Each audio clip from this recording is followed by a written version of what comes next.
Hello Sussex Squad fam, welcome back to Royal Telly for another episode of Countering Negativity and Media Bias. Kenneth here, and today we're diving into a rather contentious piece from the Mirror. The headline screams controversy. King Charles not content with Archie and Lilibet video calls and wants to be present in lives. But what does this narrative truly reveal about royal expectations and media interpretations? Buckle up as we dissect the layers of this intriguing saga. Let's get into the details of this controversial article from the Mirror. The Mirror recently published an article titled, King Charles Not Content with Archie and Lilibet video calls and wants to be present in lives. In this piece, the Mirror claims to have insider information, suggesting that King Charles has expressed dissatisfaction with the limited interaction he has with his grandchildren, Archie and Lilibet. According to the publication, the King has only met Archie, who is 5 years old, a few times, and has only seen Lilibet, who is 3, once.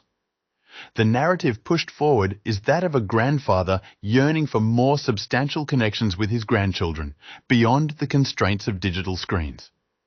The article quotes a source close to the King, stating, "The King is absolutely committed to being present in all of his grandchildren's lives." It further emphasizes that despite any challenges in his relationship with his son, Prince Harry, King Charles places immense value on family and would never be satisfied with mere sporadic video calls as the sole means of bonding with his grandchildren. The British tabloids, particularly outlets like the Mirror, revel in the drama. They thrive on controversy and conflict, often sensationalizing stories to sell papers and attract clicks. Their relentless pursuit of scandal has only deepened the rifts within the royal family. Their headlines scream accusations, their stories drip with innuendo. But at what cost? The human cost of this relentless scrutiny is immense. The mental and emotional well-being of the individuals involved is often overlooked in the pursuit of a juicy story. The goal is to create a narrative, not to report facts. The narrative is clear. Paint the Sussexes as villains, the King as a victim. This black and white portrayal simplifies complex issues, reducing them to a battle of good versus evil. It is a narrative that sells, but it is not a narrative that reflects reality. This is not objective reporting. This is character assassination. The relentless negative coverage takes a toll. The Mirror weaponized language, twisting narratives to fit their agenda. Words are chosen carefully to evoke strong emotions, to manipulate the reader's perception. The truth becomes secondary to the story they want to tell. They prey on public curiosity, fueling a climate of hostility towards the Sussexes. On its surface, this might sound like a touching concern from a loving grandfather. However, the tone of the article subtly undermines the decisions made by Prince Harry and Meghan Markle to manage their children's interactions with the royal family, framing it as a matter of familial neglect rather than a thoughtful decision by the parents. It paints a picture of King Charles as a victim of circumstance, deprived of his grandfatherly rights, rather than respecting the autonomy of the Sussex family to make decisions that they deem safe and appropriate for their children. This portrayal taps into a larger narrative often spun by the British media, which frequently crosses into the personal boundaries of the Sussexes, ignoring their well-documented reasons for stepping back from royal duties and moving to the United States. Now that we understand the article, let's delve into our critique. King Charles's comments reveal an unrealistic and intrusive expectation regarding his involvement in the Sussexes' lives. Let's dive into the implications of the King's comments and their impact on the Sussexes. King Charles's alleged remarks, as reported by the Mirror, show a seemingly misplaced sense of entitlement. He appears to put his desires to be more present in his grandchildren's lives above the needs and wishes of their parents, Prince Harry and Meghan Markle. He is essentially ignoring the reasons that led Harry and Meghan to distance themselves from the royal family in the first place. In an age where technology has made it easier than ever before to stay connected with loved ones, regardless of geographical distance, King Charles's discontentment with video calls comes off as outdated and unrealistic. It's not as if he's being denied access to his grandchildren. He's merely being asked to adapt to a different method of communication, one that respects the Sussexes' decision to relocate for their family's well-being. Moreover, his expressed desire to be physically present in his grandchildren's lives seems to disregard the very real concerns that led the Sussexes to leave the UK. The British media's relentless scrutiny and the royal family's lack of support were key factors in their decision.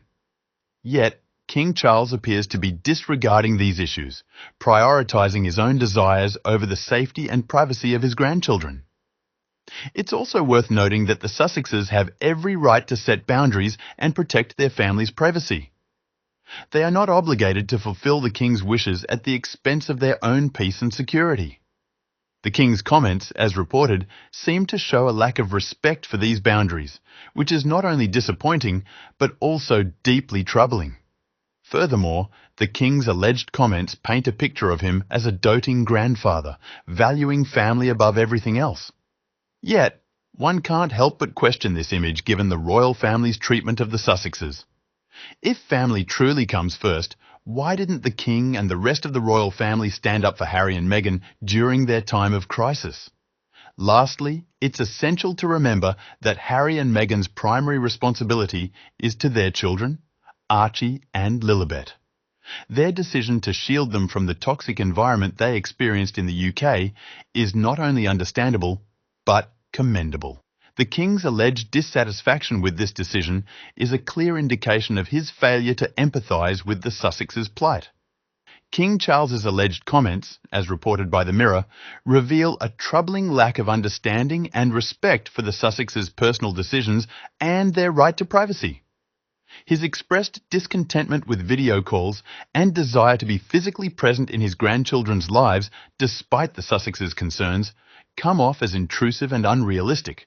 It's clear that King Charles's demands are unreasonable and disrespectful of the Sussexes' privacy.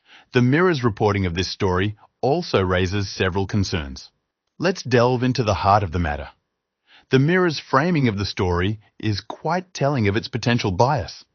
It's as if they are trying to paint King Charles as a doting, concerned grandfather, pining for contact with his grandchildren.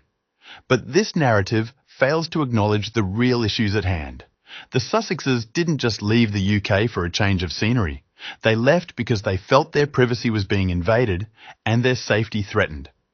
They felt disrespected and unsupported by the very family and institution they were a part of. This isn't about a grandfather missing his grandchildren. This is about a family's right to live their lives free from incessant scrutiny and criticism.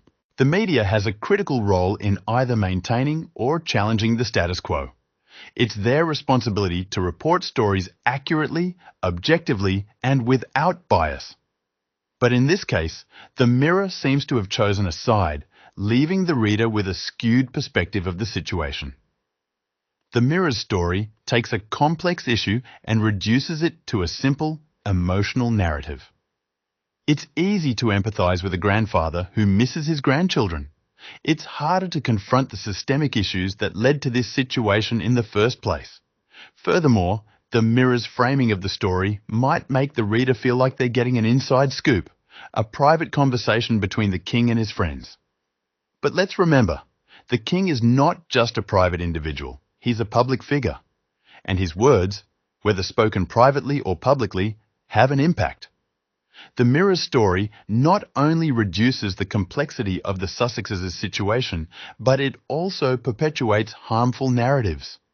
It positions the King as a victim and the Sussexes as the villains who are keeping him from his grandchildren. This narrative is not only misleading, but it's also damaging.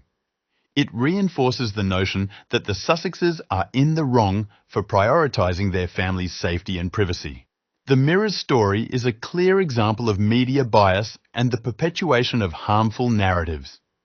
In conclusion, both King Charles's comments and the Mirror's reporting reveal a lack of respect for the Sussexes' privacy. Throughout this video, we've dissected the underlying tones of entitlement and intrusion that permeate both the personal remarks by the King and the sensationalist coverage by the media. It's crucial to recognise the broader implications these narratives have, not just on the individuals directly involved, but on our understanding of privacy and media responsibility. The insistence on physical presence and the detailed public discussion of private family matters highlight a disregard for the personal boundaries that the Sussexes have struggled to establish. By framing these desires under the guise of familial concern, there's a subtle coercion for compliance that undermines the autonomy of Prince Harry and Meghan. This is not just about a grandfather's wish to be close to his grandchildren. It's about respecting the wishes and the safety of the family as a whole. Moreover, this situation serves as a critical reminder of the importance of media literacy. As consumers of media, it's our responsibility to question the sources, recognize bias, and understand the potential motivations behind the information presented to us. Engaging critically with content allows us to navigate the vast sea of information with a discerning eye, ensuring we support journalism that respects dignity and truth. Thank you for joining us on Royal Telly. If you support the Sussexes and appreciate our content, don't forget to like, comment, and subscribe for more updates.